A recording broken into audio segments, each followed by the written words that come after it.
신앙은 전적인 주님의 은혜로만 이해될 수 있으며 신앙의 여정의 결국 즉 목적지는 구원입니다.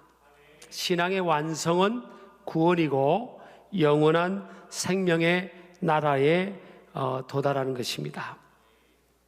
그래서 신앙은요, 어떤 사람의 신앙을 우리가 보면 분위기나 배경만 있다고 해서 완성될 수는 없어요. 누군가 신앙의 분위기가 있대서 저 사람은 구원을 받고 구원의 확신이 있고 저 사람은 언젠가는 천국 가겠지, 그렇게 과신할 수 없습니다.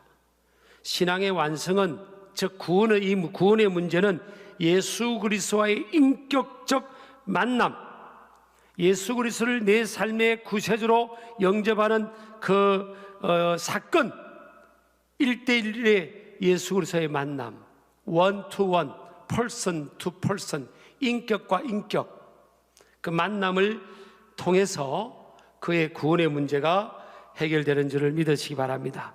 그래서 오늘 성경에 보면 첫 번 크리스마스 때 반응하는 네 종류의 사람이 오늘 성경 이 읽은 본문 안에 나옵니다. 첫 번째는 헤롯 왕이고요, 두 번째는 예루살렘에 살던 사람들이에요.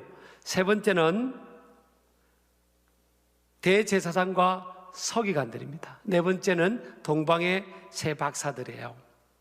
터툴리안이 이 동방의 박사들이 세 사람이라고 이렇게 초대 교부가 기록한 그 고정이 있어서 제가 세 박사라고 표현했습니다.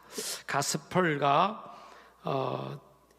이 세 박사의 이름을 보면 가스펄, 멜콘, 발사살, 이런 세 인물이라고 그러죠. 자, 근데 첫 번째 이 헤롯 왕을 보려고 합니다. 이 헤롯 왕은요, 헤롯 대왕이라고 불렸습니다. 정통 유대인이 아니고 이는 에서의 후손인 이둠의 사람, 안티파트의 아들로서 주전 73년경에 태어난 인물입니다. 그래서 헤롯이란 뜻은 영웅의 아들, 이런 뜻입니다. 그의 이름에 걸맞게 이는 BC 55년경부터 AD 90년까지 3년까지 헤롯 왕조가 그 지역의 실질적인 중흥을 일으키는데, 그 중에 가장 중심이 되는 인물이 이 오늘 마태복음 2장에 등장하는 이 헤롯 왕입니다. 그는 25세 때이며 갈릴리 총독이 됩니다.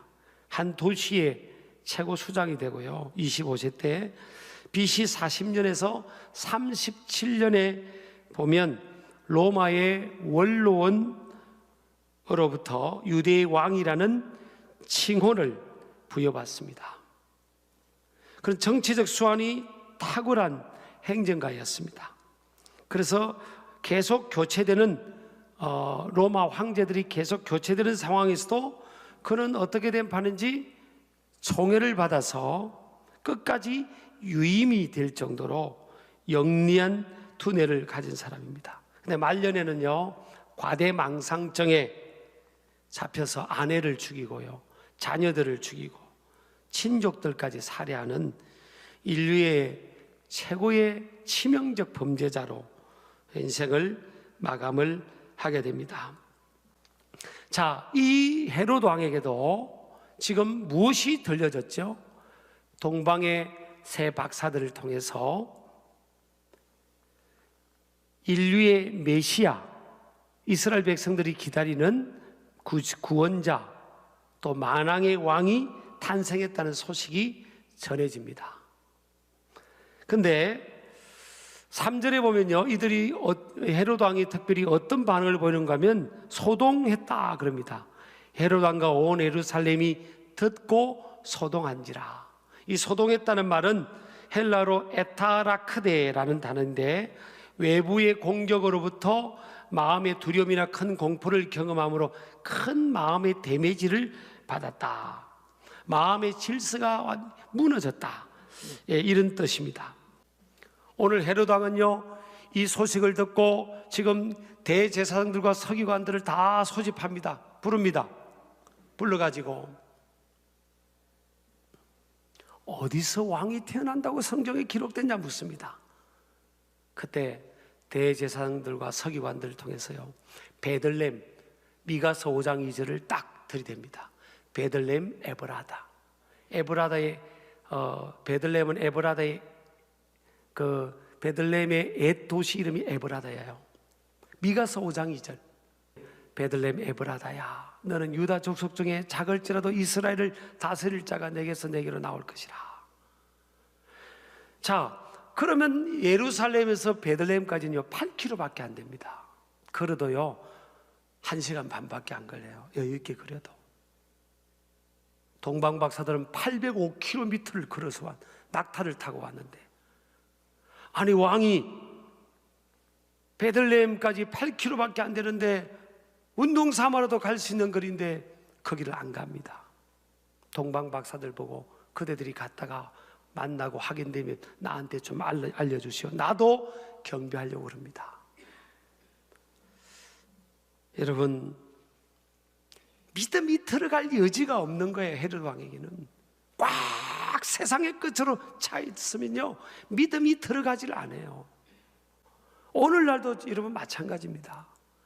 내가 왕이란, 내가 내 인생의 주인이라는 것에 딱 들어차 있으면요 이게 믿음이 들어가지 않아요. 그것에 대해서 누가 건드리면 공격적 본능을 들이대는 거예요. 여러분이 우리가 헤롯 왕 같은 인생을 살아가면 안 되겠어요. 저도 지금 그래서 지금부터 기도합니다. 하나님, 내가 은퇴할 때, 내가 내 인생을 떠날 때 그래 붙들지 않게 해달라고, 아주 기쁨으로 다 내려놓게 해달라고. 그게 잘 안 돼요, 인간은. 그래서 기도를 해야 되는 겁니다. 그래서 분명한 가치관을 정립을 해야 되는 거예요. 내 인생의 주인은 내가 아니다.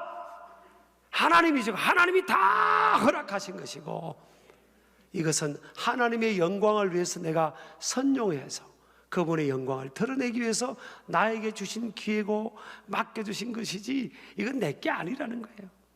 이 가치관을 정확하게 정립해야 됩니다. 여러분, 저와 여러분의 삶에 제가 도전합니다. 여러분의 삶의 주인이 누굽니까? 여러분의 삶의 왕이 누굽니까? 여러분의 삶의 통치자가 누굽니까? 여러분의 인생을 이니스티브를 쥐고 끌어가는 그 주도권을 누가 쥐고 있습니까?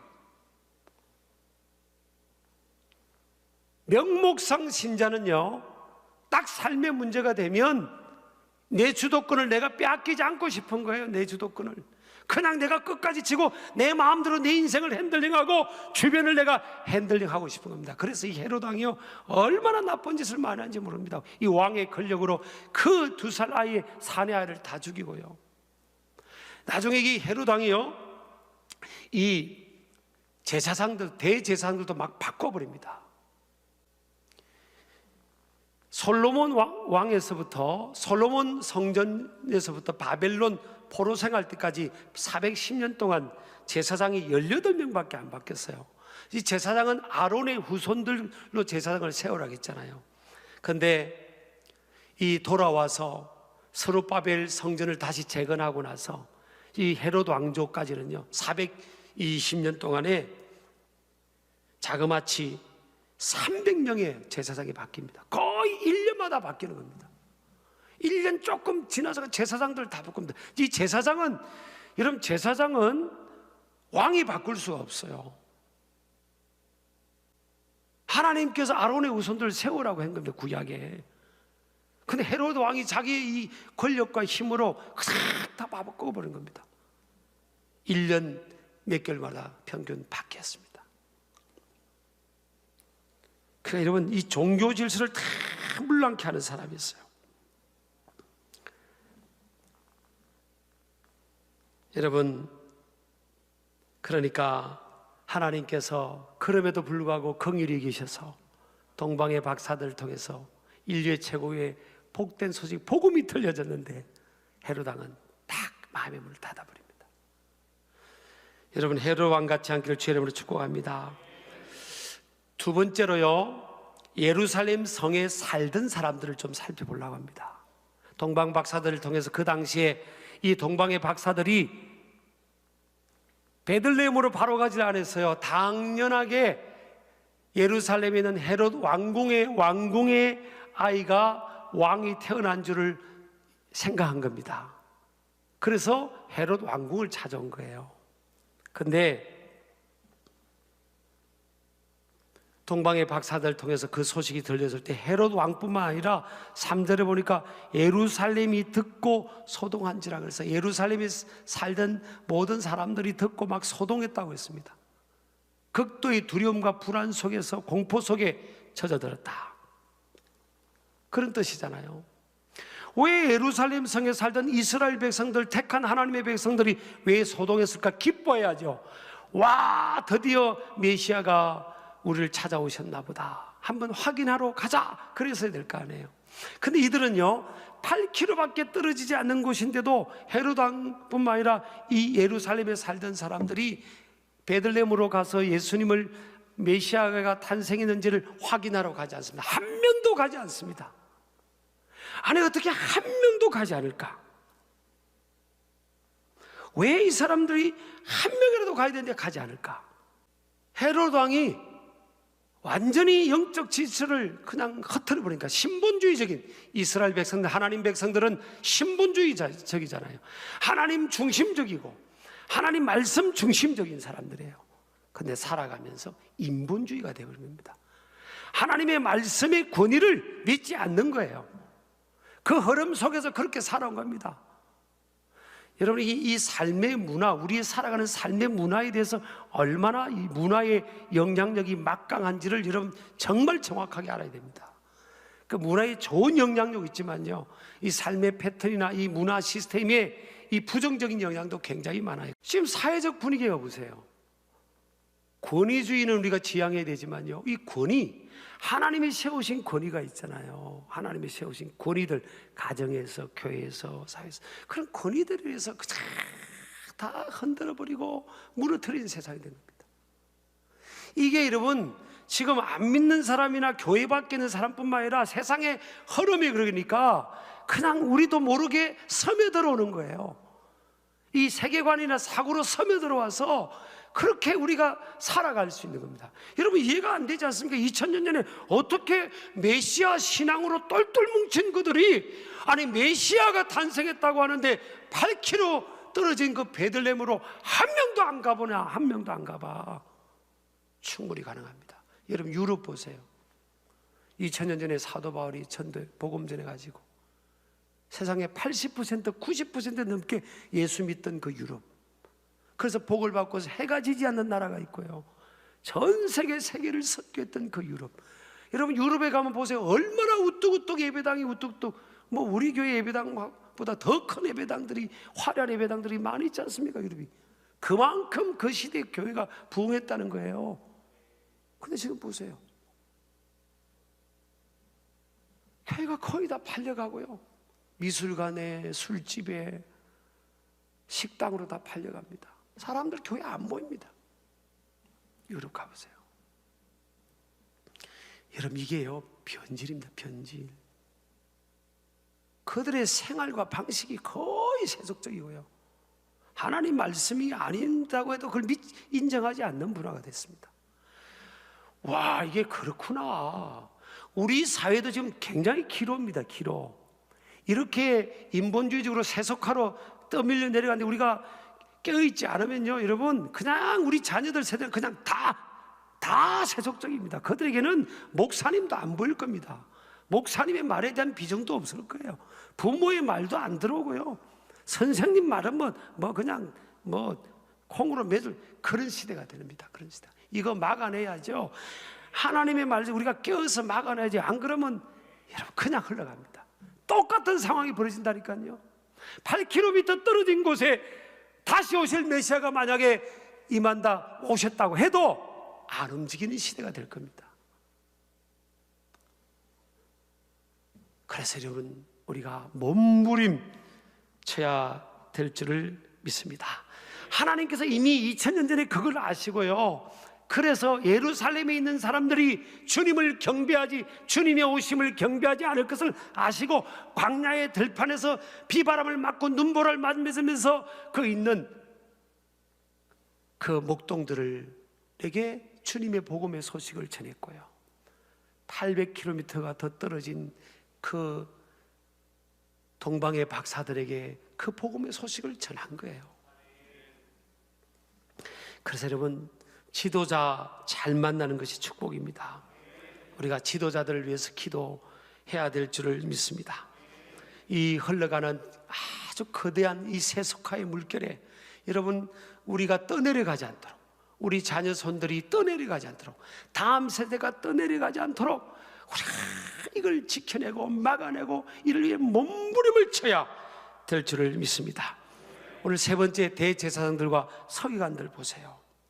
이들은요, 소위 하나님의 율법에 해박한 사람들입니다. 헤롯 왕이 긴급 호출을 했어요. 그들은 미가서 5장 2절 미가서 5장 2절 말씀을 잘 알고 있습니다. 베들레헴에 메시아가 탄생한다는 것을 알고 있어요. 그런데 이들도 안 갑니다. 요즘으로 말하면 목회자들이, 평신도 이들이 장로님급 있는 분들이 8km 떨어진 곳에 메시아가 탄생했다는 소식을 듣고 확인하러 가지도 않는다니까요. 이게 이러면 말도 안 되는 그런 상황 아닙니까? 우리가 이를 통해서 보면, 그래, 포지션이 아니구나, 직분도 아니고요, 직위도 아닙니다. 결국 우리의 신앙은 뭐로 검증되는가? 행함이 없는 믿음은 죽은 믿음입니다. 야고보서 2장 26절 보면 행함이 없는 믿음은 죽은 믿음입니다. 생명이 없는 화석과 같은 무슨 믿음이라고요? 짝퉁 믿음. 지식에만 머무르는 믿음은 짝퉁 믿음입니다. 여러분, 우리가 이거에 머물지 않기를 주의 이름으로 축복합니다. 자, 반면에 네 번째, 동방의 박사들 보세요. 이 동방의 박사들은요, 805km 떨어진 그 페르시아에서 예루살렘까지 옵니다. 거기서 다시 베들레헴에 탄생했다는 그 하나님의 율법을, 말씀을 접하고 다시 지친 몸을 끌고 멈추지 않고 베들레헴까지 갑니다. 베들레헴에서도 가장 낮고 천한 마국간 말구에 누인 그 아기 예수님께 오늘 말씀 보니까 엎드려 경배를 드렸다. 그리고 자신의 보배합을 열었다 그랬어요. 열어서 황금과 유향과 모략을 주님께 올려드립니다. 이 황금은 그리스도의 왕권입니다. 왕권. 인류의 왕은 메시아 예수님이라는 이 고백이고, 유향은 그리스도의 신적권이, 모략은 그리스도의 고난을 의미합니다. 정확하게 메시아의 이 땅에 오신 그런 이 목적과 그 방향을, 캐릭터를 정확하게 이해를 합니다. 그리고 황금, 유향, 모략, 가장 값비싼 그것을 준비해서 보배합을 열어서 그분께, 아기 예수님께 올려드리고 경배합니다. 아까 터툴리안이라는 초대교부는 이들이 동방 페르시아에 있는 어떤 한 부분의 한 지역의 왕들이었을 것이라 그런 기록이 남겨져 있어요. 만약 이들이 왕들이었다면요, 헤롯 왕하고는 전혀 다른 태도로 주님 앞에 나아가잖아요. 자신이 왕에 쥐어있던, 아니면 높은 존경받는 쥐에 있던지 간에 이 마고이란 단어가요, 다니엘 같은 지위에 있던 사람들에게도 사용됐던 단어라는 겁니다. 그런데 이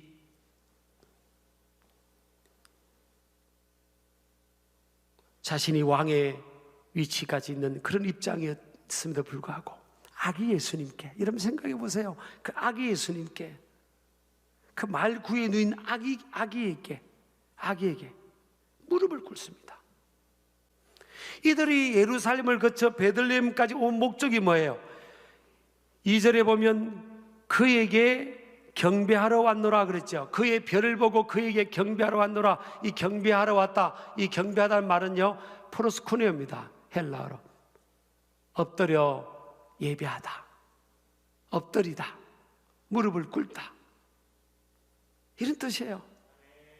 그들은 이 땅에 이 먼 거리를 805km를 이동해서 온 이 목적이 뭔가 하면 예배하러 온 겁니다. 그냥 심심풀이 땅콩으로 누굴 한번 구경하러 온 게 아니에요. 진정으로 그 왕이신 분, 그분에게 예배하러 왔다는 거예요.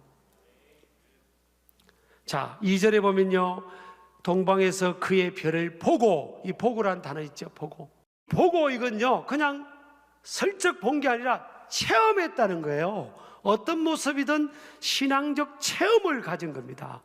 그러니까 여러분, 체험이 없고 책에서 보고 했다면 그게 805km를 달려오겠습니까? 그리고 그 값비싼 황금을 드리고 유향을 드리고 몰약을 보배합을 열어서 드릴 수 있겠습니까? 못합니다.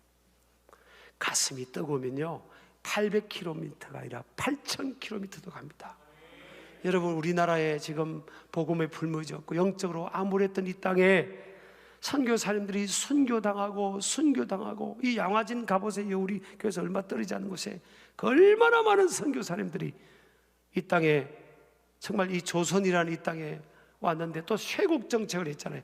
환영하지도 않았습니다. 막 죽였습니다.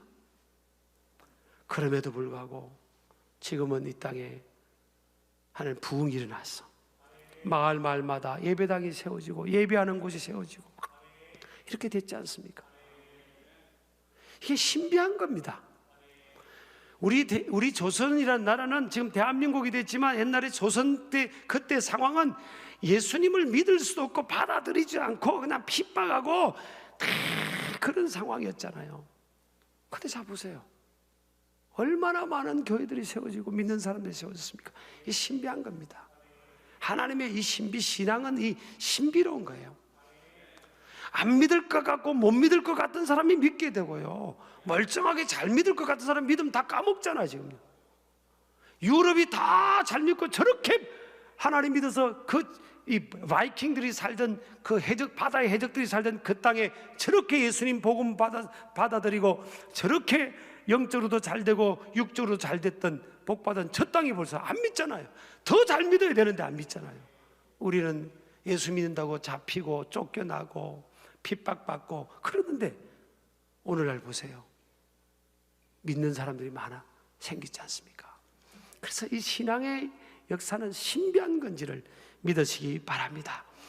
그러면 저 805km 떨어진 페르시아에서 어떻게 그 사람들이 오게 된가? 신비한 거죠. 그들의 가슴에 불이 붙은 겁니다. 체험을 한 겁니다. 가슴이 뜨거운 사람들은요 800km가 아니라 8000km를 가야 된다고 하더라도 가는 겁니다.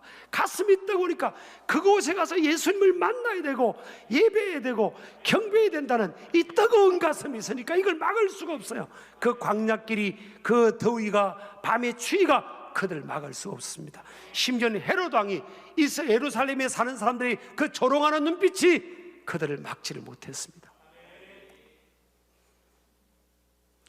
저는 이 동방 박사들을 통해서 우리도 가슴이 뜨거워져야 된다. 지금은요 예수 믿는 사람들이 숫자 싸움도 아니고요 교회가 몇 명 하는 싸움이 아닙니다. 동방의 박사들처럼 가슴이 뜨거운 사람들이 몇 명 있냐? 주님은 그걸 보세요. 그걸 보세요. 그 중심을 보시고 주님께서 역사하신다. 그들에게 역사의 주도권을 쥐어주고 주인공으로 주님이 불러주신다 하는 것을 오늘 이 동방의 박사들의 그 열정을 보면서 우리가 알 수 있는 것입니다. 오늘날도 여러분, 우리 2000년이 지났어요. 한국교회가 지금 기로에 섰습니다. 우리는 동방 박사들이 가는 그 길 쪽으로 갈 건가, 아니면 유럽처럼 그쪽으로 갈 건가? 지금 기로에 있습니다.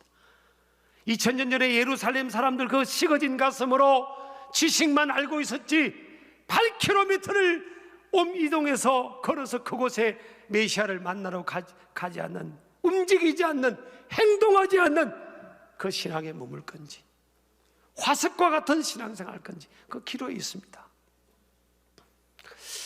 저나 우리 교회나 우리 한국교회는요 동방 박사들이 가는 길을 가야 됩니다. 가슴이 뜨거워야 됩니다. 하나님 사모합니다.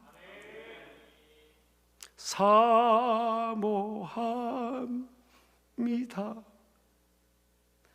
나의 예수님